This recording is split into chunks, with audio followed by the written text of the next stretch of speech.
Something told me not to sit back down. I don't know how else to explain it. Call it instinct, call it 63 years of living.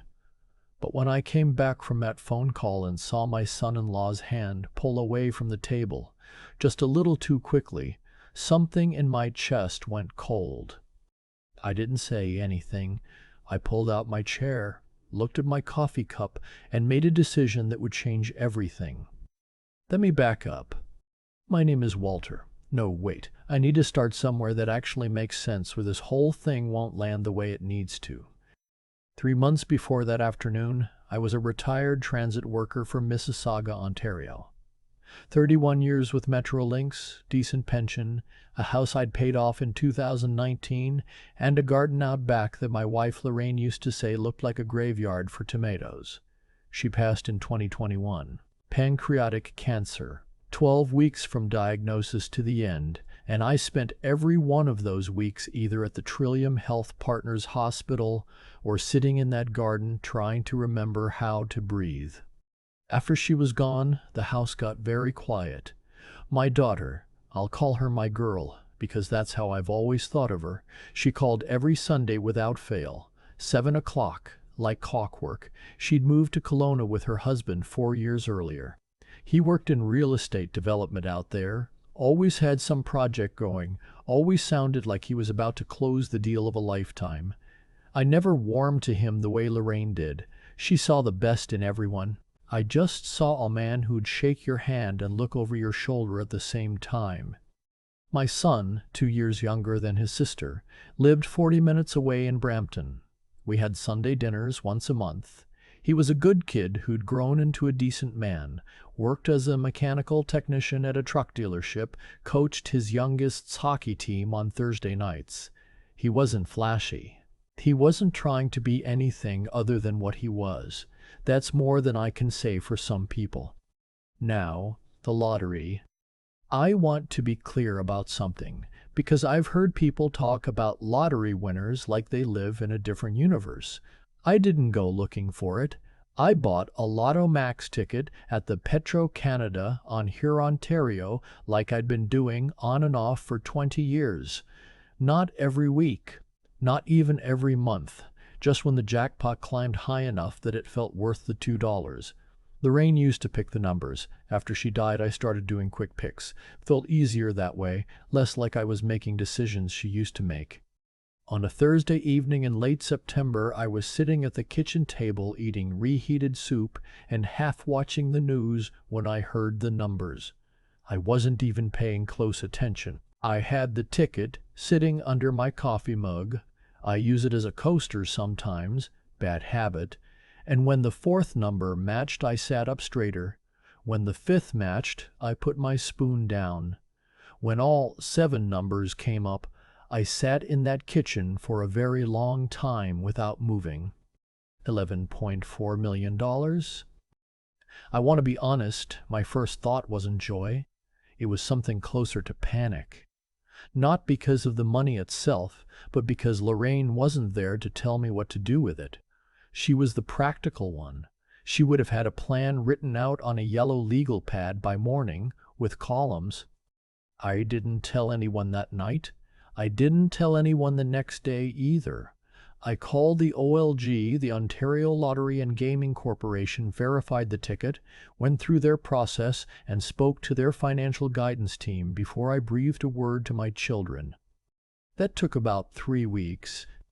When I finally told them, I did it separately. My son first, over dinner at his place in Brampton. He went quiet for a moment, looked at me, and then said, "Dad, that's unbelievable. You okay?" That was his first question. Not what are you going to do with it? Not can you help me with the mortgage? Not anything about the money at all. Just, are you okay? I nearly cried right there at his kitchen table. My daughter, I called on video. Her reaction was pure happiness. She laughed, she got teary, she said Mom would have absolutely lost her mind. Her husband was standing behind her in the kitchen, and I saw his expression shift. Not dramatically, just a small recalibration, the way a compass needle swings when it finds north. Over the following weeks, things changed in small ways. My son-in-law started calling me. Not my daughter, him. He'd never called me directly before.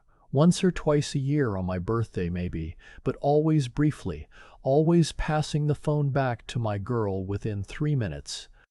Now he was calling to check in, to see how I was doing, to tell me about an investment property he'd found in Penticton that was, frankly, a once-in-a-generation opportunity. The first time he mentioned it, I thanked him for thinking of me and changed the subject. The second time I said I had people handling my finances. The third time I just let the call go to voicemail. My daughter flew out to visit in mid-November. Alone, she said, because the kids had school. I was glad to have her. We cooked together, walked along the Credit River, talked about her mother for the first time in a while, without it being too painful. She seemed like herself. She seemed fine. Her husband drove out on the 4th day of her visit. He said it was a surprise, that he'd sorted things with a colleague and decided to join her. My daughter seemed genuinely surprised to see him. Not unhappy, but surprised. I filed that away. He was cheerful, helpful. He fixed the latch on my back gate without being asked, which I'll admit was useful. We had a nice enough dinner, but over the next 2 days I noticed things. The way he'd steer conversations toward the Penticton property when my daughter left the room, the way he'd casually ask questions about what I was planning with the money, and when I'd deflect, he'd laugh and say he was just curious, he was just asking. The way he'd look at the house when he thought I wasn't watching, not admiringly, but assessingly. Calculating square footage or something. I don't know. On their last morning, a Sunday, the 3 of us went for brunch at a place on Port Street in Mississauga. Lorraine and I used to go there on our anniversary. I don't know why I suggested it.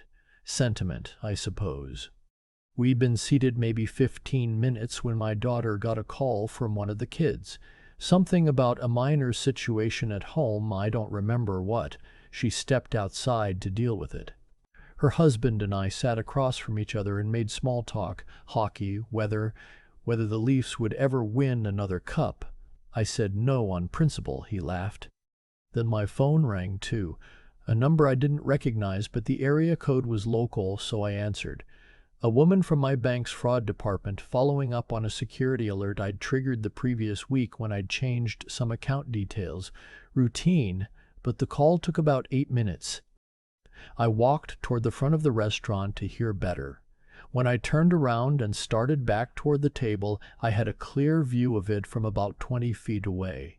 My son-in-law was leaning forward slightly, and his right hand moved quickly toward my coffee cup. Then he sat back. It was a small motion, maybe 2 seconds, and I could not have said with certainty what I saw. But I know what I saw. I walked back to the table slowly. When I sat down, I picked up my coffee and held it without drinking. We talked. My daughter came back in. Brunch arrived. I cut my French toast into squares I didn't eat and kept my hand around that coffee cup and didn't take a single sip. An hour later, back home, I poured the coffee cup contents into a clean glass jar and sealed it. I want to tell you what I was thinking. I'm 63 years old and I've just watched my daughter's husband tamper with my drink. I was thinking about Lorraine, about how she would tell me to be sure before I said anything, because some accusations you can't take back. I was thinking about my grandchildren, 3 of them, who had nothing to do with any of this. I was thinking about my daughter's face when she laughed on that video call the moment she found out about the money. And I was asking myself whether that man had decided the fastest path to $11 million was to put something in his father-in-law's coffee. I kept the jar in my fridge. I didn't tell my daughter. I didn't tell my son. Not yet. Instead, I called a lawyer I'd been working with since the lottery win, a woman in downtown Toronto who specialized in estate planning for high-net-worth individuals. I explained what I'd seen. She was quiet for a moment, and then she said, "Get that tested." I took the jar to a private lab in Oakville. I paid for a comprehensive drug screen. It cost me $400 and took 5 business days. The results came back positive for a benzodiazepine, a sedative in layman's terms. Not a huge dose. Not lethal. But enough to make a 63-year-old man with a history of blood pressure medication feel very unwell, very confused, enough to make him perhaps agreeable to signing things, or to have an accident. I sat with that piece of paper for a long time. Here is what I want you to understand about that moment. It wasn't rage. I know people expect rage. I've watched enough crime documentaries with Lorraine that I know the camera always cuts to the part where the person says they wanted to kill someone. I didn't feel that. What I felt was a very deep, very exhausting sadness, because my daughter loved this man, because my grandchildren called him Dad, because somewhere in the calculation this man had made, I was just an asset, a number. 11.4 million reasons to remove me from the picture. I called my lawyer the next morning.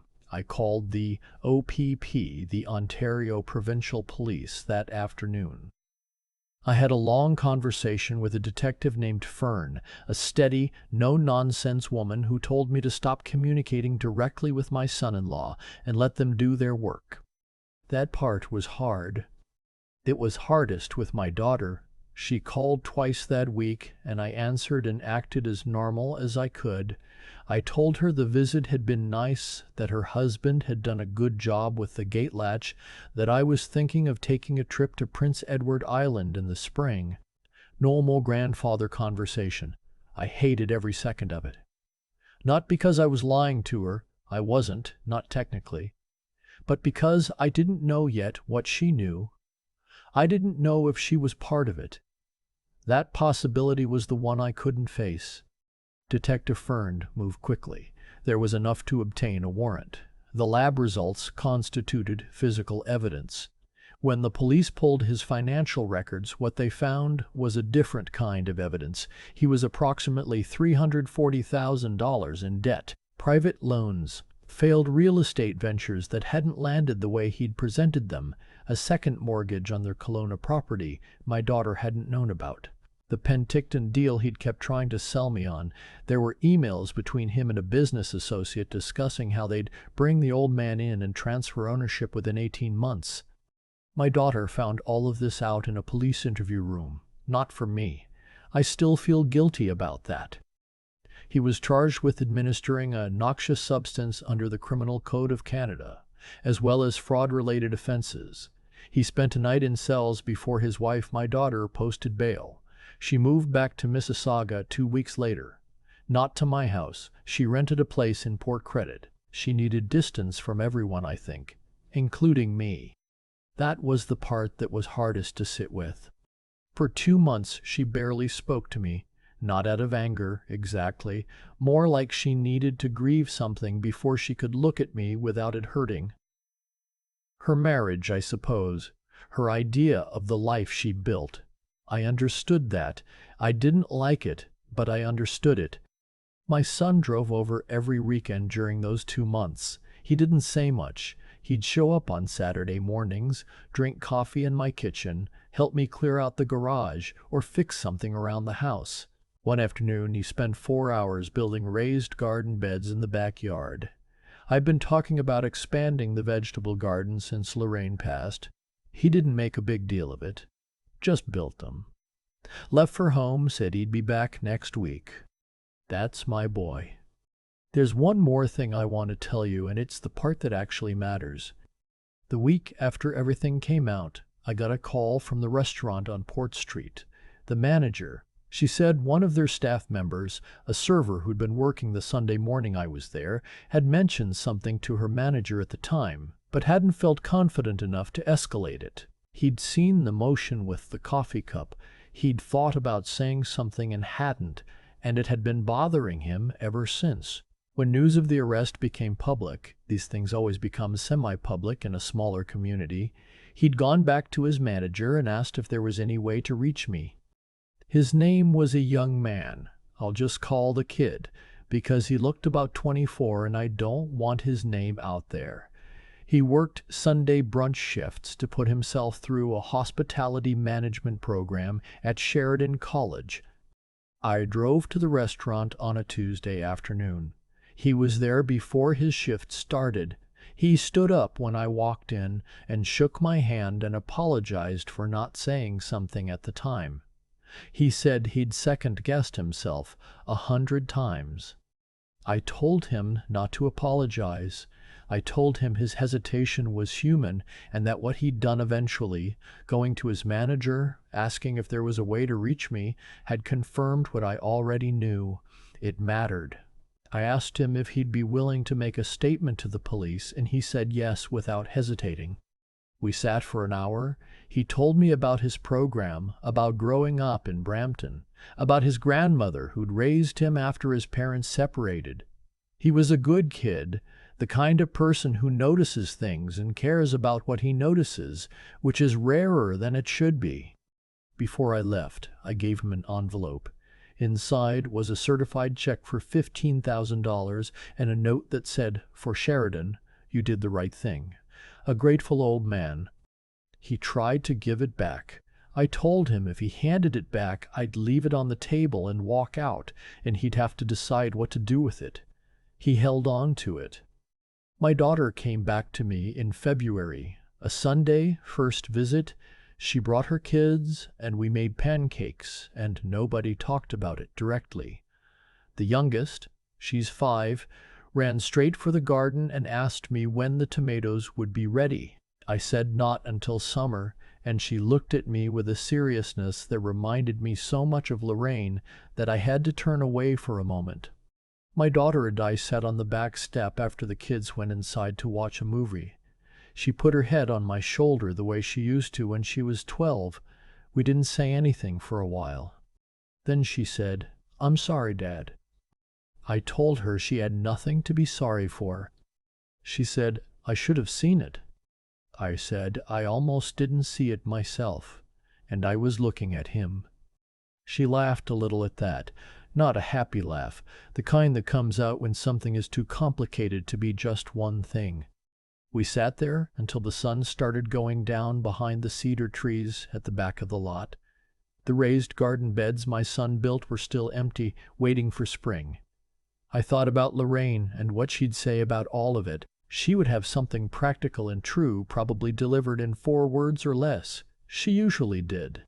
What I've learned, and I don't mean this in a bumper sticker way, I mean this in the specific, practical way of a man who has been through it, is that money does not change people, it reveals them. Whatever is in a person, the money just turns up the light so you can see it clearly.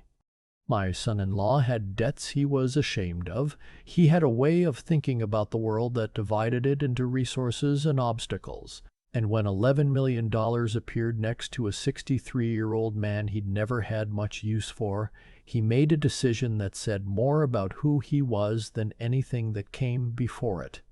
But the server at the restaurant, that kid, he saw something happen, and even though he was uncertain, even though it cost him something to come forward eventually, he did it anyway. He had nothing to gain and something to lose. He did it anyway. I think about that more than I think about the rest of it.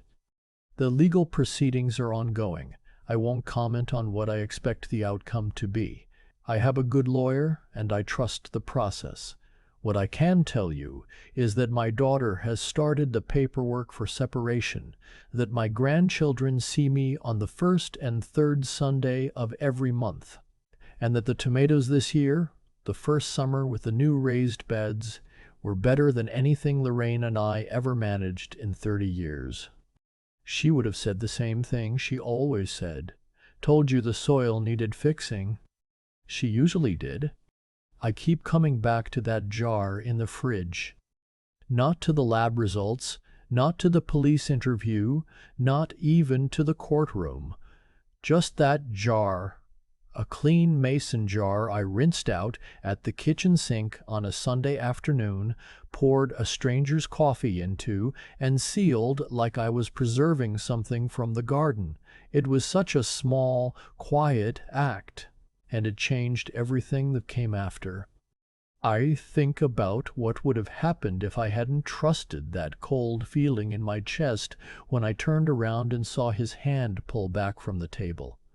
Not dramatic, not obvious, just wrong. The kind of wrong that an older person recognizes because they've lived long enough to know the difference between a person reaching for the salt and a person trying not to be seen. That instinct, the willingness to trust what you know even when you can't prove it yet, that's something that only comes from paying attention over a lifetime. It doesn't announce itself, it doesn't argue, it just goes quiet and waits for you to listen. I wasn't always good at listening. Lorraine would tell you that. She'd say I was the kind of man who needed to see something written down before I believed it. Maybe losing her changed that. When the person who usually helps you make sense of the world is gone, you start relying on the parts of yourself you'd been outsourcing to someone else. You get quieter inside. You start to notice things. What happened with my son-in-law was a lesson in something I'd understood abstractly for years but never had to apply so directly, that people who are desperate and dishonest don't become that way overnight. There were signs. The handshakes and the over-the-shoulder glances, the calls that started the week after the lottery win, the way he assessed my house like he was drawing up an appraisal. I noticed them. I just didn't act on them until there was no choice. That young server at the Port Street restaurant, the one who came forward eventually, who stood up before his shift and shook my hand and apologized for hesitating, he had more integrity in that moment than a lot of people twice his age would have shown. He saw something and it sat with him until he did something about it. That's not a small thing. Living with what you know and choosing to act on it anyway, when there's nothing in it for you, when it costs you something, that's the kind of character that doesn't come from reading about it.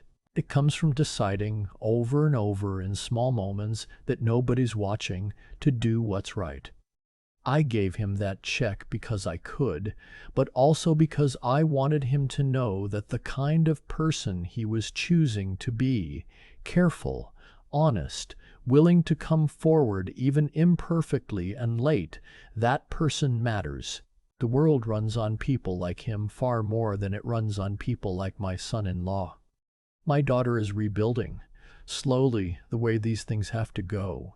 She's doing it with more strength than I would have expected, though maybe I shouldn't be surprised.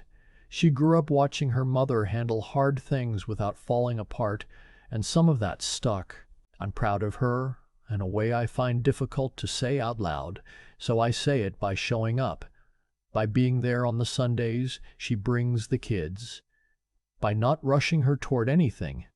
The tomatoes this year were good. The raised beds my son built over 2 weekends in March, without being asked, without being it a thing, those beds grew the best crop I've had in 15 years. He came over in August, and we picked them together. We didn't talk much. We didn't need to. That's what I'd want anyone to take from this, if they take anything at all. What endures isn't the money, and it isn't the betrayal, and it isn't even the justice. What endures is the quality of the people you built your life around, and the quality of the person you choose to be when it counts. The jar is long gone, but I still think about it.